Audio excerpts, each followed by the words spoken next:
we're never going to convince those people. So frankly, we don't spend too much time doing it. Yeah. The people I'm most concerned about, though, are the people that are in the middle. So depending on the numbers you look at, let's say between 70 and 75% of the country, they may not be hunters, but they at least support the idea of regulated hunting to do the types of things I talked about earlier, to manage wildlife.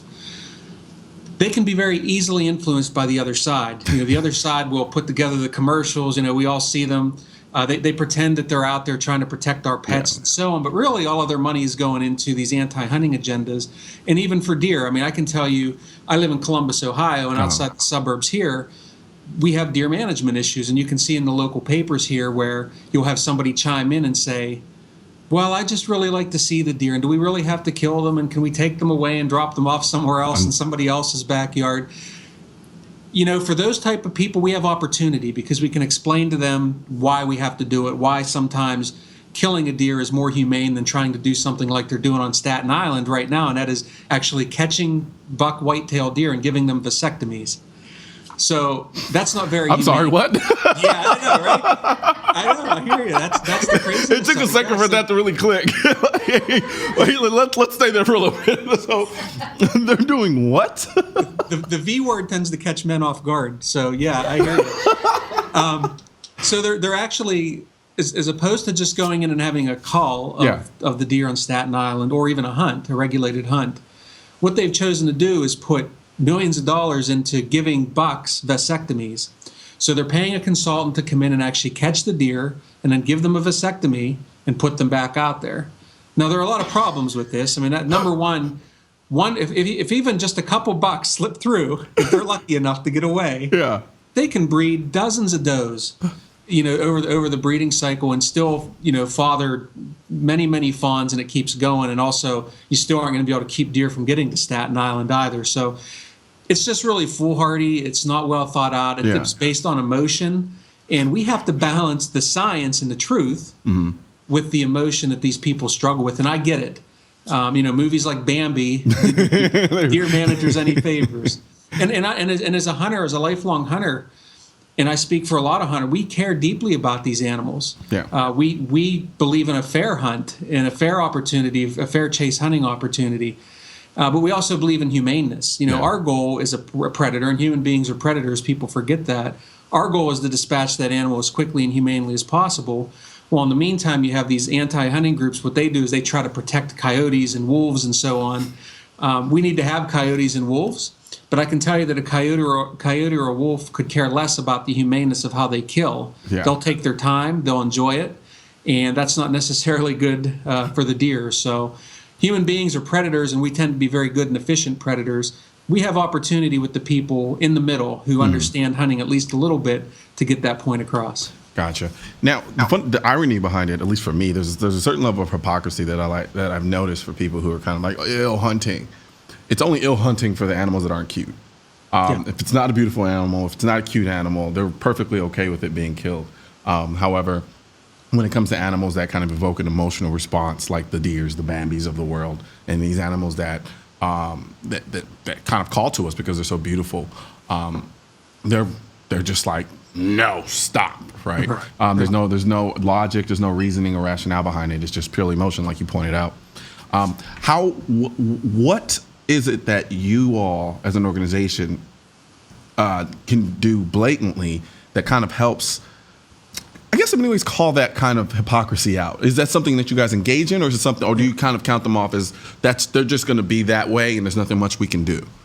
I think what we try to do more than anything is to be a quality information provider. We want to work, like I said, at the federal level. We want to work at the state level to make sure that good legislation is passed for deer management. One of the things we're seeing now that's been a challenge is that people who see the warm and cuddly deer out there will go to their lawmakers and say, we need to have some sort of law to either eliminate or limit hunting, and they don't realize what they're doing. They think they're saving, an animal. Or they look at a species as a particular animal or group of animals. We're talking about an entire species or herds of animals. That's how we have to manage these things. So what we can do is we can work for making sure that we get good information to people who make the decisions, In some cases, these groups will take these things to a ballot initiative, and then you've got to get good information to voters so that they understand that hunting, the smallest part of it is actually pulling that trigger and getting the picture with your trophy, right?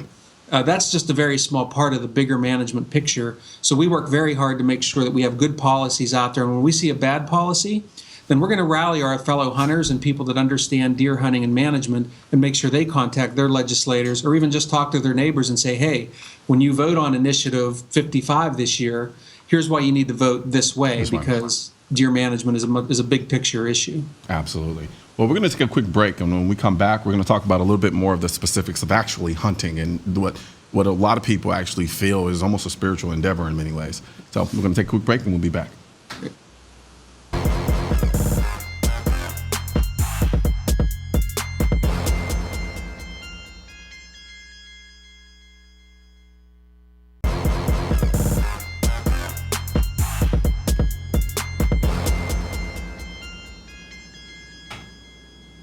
We're back with Nick Pinizzotto. He's the president of National Deer Alliance. And before we went to break, I kind of mentioned I wanted to talk to you a little bit about just hunting in and of itself. For a lot of people, it's hard for them to understand the level of respect and reverence that a lot of hunters have for the actual animal, considering they're killing them. And they have a hard time kind of balancing those two notions together. So when talking to people who kind of bring up that aspect of it, how do you usually address it? Mm-hmm. Yeah, and it can be very challenging to articulate. Those of us who do hunt, we love it. We love the animals. But then when someone asks us, well, how can you shoot them then if you love them? Yeah. I think a big part of it is there still remains that primal part of it, that throughout the history of human beings, we have been hunters and gatherers. So that instinct lies within us, and I think that's part of it. That's kind of what gets it started. But nowadays we've learned so much more. We interact with animals so much more.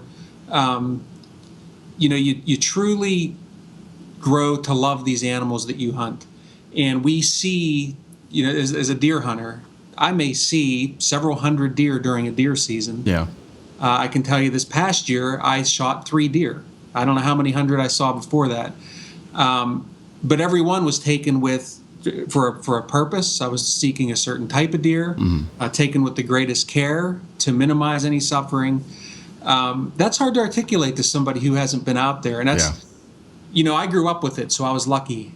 Frankly, where I grew up in Western Pennsylvania, and I just assumed everybody hunted. It wasn't until I got out to see the rest of the world. Yeah, you were enemy number one. 5% of us hunt. Are you kidding me? Yeah. I mean, they must all live on my block. But at any rate, so that was a big learning curve for me, is that we're only 5 to 7% of the world out there, the United States, that hunts. So it's hard to articulate. But like I said, I grew up with it. And now the challenge for us is people that aren't growing up with it, we're trying to introduce them to these sports because, number one, we need more managers out there. Less hunters means more difficult to control populations, which we need to do. And it also it's hard on our sport. Our sport is a several $1 billion a year industry, which is a huge industry in the United States. And there are a lot of people that depend on it. I mean, I've made a career out of it, by some luck. And so we care about it. We care about the deer. We care about the hunting aspect of it. We care about the family values that come with it. So for those of us that grew up with it, it's easy. But for people, you mentioned you've been hunting a few times, but not a ton. Yeah. We need to encourage people like you to keep at it, because when you get out there and you have one of those feelings, sort of that aha moment, you'll never forget it. I mean, I can take you back to times in my childhood, to the actual moment of where I was standing when something happened that has stuck with me throughout my life and has also taught me a lot about my life and who I am. So a lot of times if I'm giving a presentation or doing shows like this, I often tell people I have no idea where I'd be in this world if it wasn't for deer and deer hunting. Yeah. And I feel sad almost that a lot of people don't get that opportunity. So we're trying very hard to open these opportunities up to everybody across the country. I'll tell you, coming from a city boy, always been a city boy, unapologetic about it. Before my first hunt, I guess I was apathetic. I kind of knew a little bit about the conservation component of it, but I didn't really have a desire to do it. I was just like, whatever. But what's interesting is when I see a lot, I have a few friends who are adamant hunters, and I listen to them talk about the hunting trips that they go on what's interesting, and one thing I noticed about it is they never really talk about the actual kill. Yeah. I mean, the kill's there, there's parts of that, but for them, it's almost like it was the process of getting to that point was more important, or as important as the actual moment where they take the shot or release the arrow or however they decide to hunt.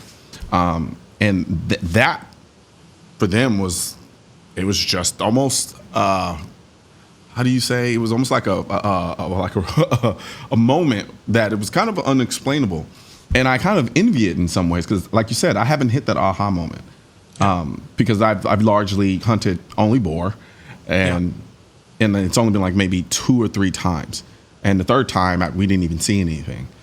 But I will say that on that third trip, for me, I started to kind of get an inkling and understanding of what that process was, why that process was so important. Because we were doing a lot of stalking. And of course, it was in the middle of nighttime, so we were completely in their territory, in their world.